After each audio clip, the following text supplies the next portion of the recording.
Sir यहीं से start करेंगे। कमांडर करण सक्सेना, अगर आप कुछ बता सकें कि टी शर्ट आपने पहनी है जी, कुछ है, अगर आप बताना चाहें। स्पॉटिफाई की बड़ी कमाल की सीरीज़ है। हम लोग हमेशा जब छोटे होते थे, ट्रेन्स में ट्रैवल करते थे, तो बड़े कमाल के नॉवेल्स मिलते थे स्टेशन पे जो एक्साइट करते थे कि यार कैसा होना चाहिए सुपर हीरो, एक्चुअली क्या था।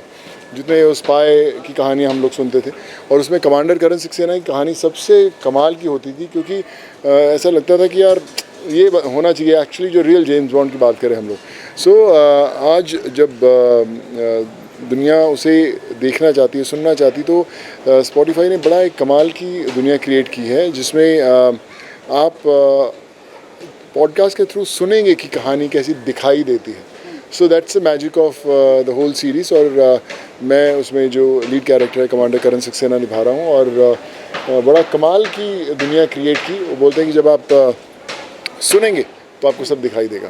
एंड शूटिंग भी हमने सुना है, तो कुछ बताना चाहिए। या अभी शूट हुआ है, उसके प्रोमोज हैं, और आने वाली है सीरीज़ 15 अगस्त से आप उसे सुन पाएंगे, महसूस कर पाएंगे।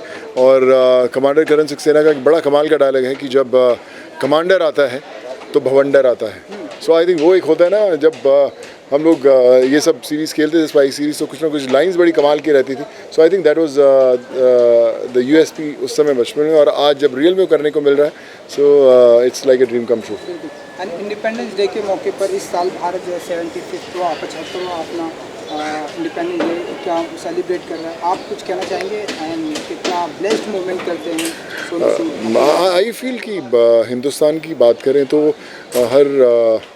हर रोज़ हमें इंडिपेंडेंस डे मनाना चाहिए, क्योंकि ये दिन हमें याद दिलाता है कि हमारी जो स्वतंत्रता है हमारे लिए क्या मायने रखती है।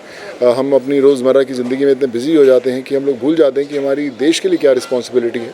और 15 अगस्त वो दिन वापस आपको याद दिलाता है कि आप हिंदुस्तान के एक ऐसे नागरिक हैं जिसमें आपको बहुत सारी जिम्मेदारियां जो हैं आपको अपने कंधों पर लेनी है। देश को प्राउड महसूस करवाना है, गर्व आपको होना चाहिए कि आप हिंदुस्तानी हैं, और देश को आप पर गर्व होना चाहिए। तो आई थिंक वो एक याद दिलाने का दिन ज़रूर है, और मुझे उम्मीद है और कि दुनिया जब 15 अगस्त आएगी तो देश के अंदर और लोग एक दूसरे की मदद के लिए बाहर आएंगे और बेहतर देश बनाएंगे। सर, एक बहुत स्पेशल फिल्म आ रही है लाल सिंह चड्ढा, लेकिन लोग काफ़ी नाराज़ हैं अभी भी आमिर सर से, क्योंकि जो स्टेटमेंट दिया था 3-4 साल पहले, तो क्या कहना चाहेंगे, माफ़ कर देना चाहिए लोगों को, क्योंकि इंटॉलरेंस पे जो कहा था, लोग कह रहे हैं कि बाइकआउट करनी चाहिए इस फिल्म को। मैं यार इस पर कुछ मैं कमेंट नहीं देना चाहूँगा। आई थिंक वो अलग दुनिया है। मुझे लगता है कि अच्छी अगर फिल्में आती हैं बड़ी मेहनत से बनती हैं, और उस चीज़ को रिस्पेक्ट करना चाहिए, और उनको उनका ड्यू ज़रूर मिलना चाहिए। एक आखिरी सवाल, इंडिपेंडेंस डे के मौके हमारे प्राइम मिनिस्टर साहब ने कहा कि इस बार सभी जो है जोर शोर से सेलिब्रेट करें, हर कोई अपनी डीपी रखे, तो क्या कुछ कहना चाहेंगे? बहुत कमाल की तरफ से क्या कुछ स्पेसिफिक प्लानिंग देखने को मिलने वाली है? आपके फैंस भी आपके घर आते हैं, तो कुछ करने वाले हैं आप? बहुत कमाल का मुझे लगता है मैसेज है हमारे ऑनरेबल पीएम श्री नरेंद्र मोदी जी का, कि हमें हर घर एक तिरंगा होना चाहिए, ताकि हम लोग प्राउड महसूस करें। हम जब दूसरे देशों में जाते हैं, हम लोग देखते हैं कि उन लोगों ने अपने घरों पे फ्लैग्स लगाए हुए हैं। आई थिंक हिंदुस्तान में भी ऐसा होना चाहिए, और बड़ा कमाल का मैसेज है। आई थिंक जब आप देखेंगे तो हर रोज़ आपको ये इस बात की एक जिम्मेदारी महसूस होगी कि आप एक इंडियन है, और हिंदुस्तानी होने का फ़र्ज़ निभाना है। तो it's a great initiative I feel. So कुछ विश करना चाहेंगे इंडिपेंडेंस डे के मौके पर? 75वां इंडिपेंडेंस डे है हमारे भारत का। सो मैं सभी भारतवासियों को 75वां साल है इंडिपेंडेंस डे का है, और सबको बहुत बहुत बधाई हो।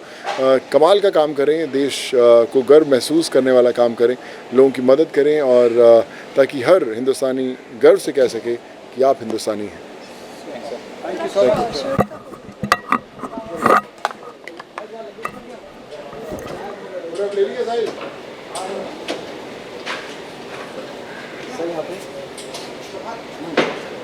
क्या हो गया?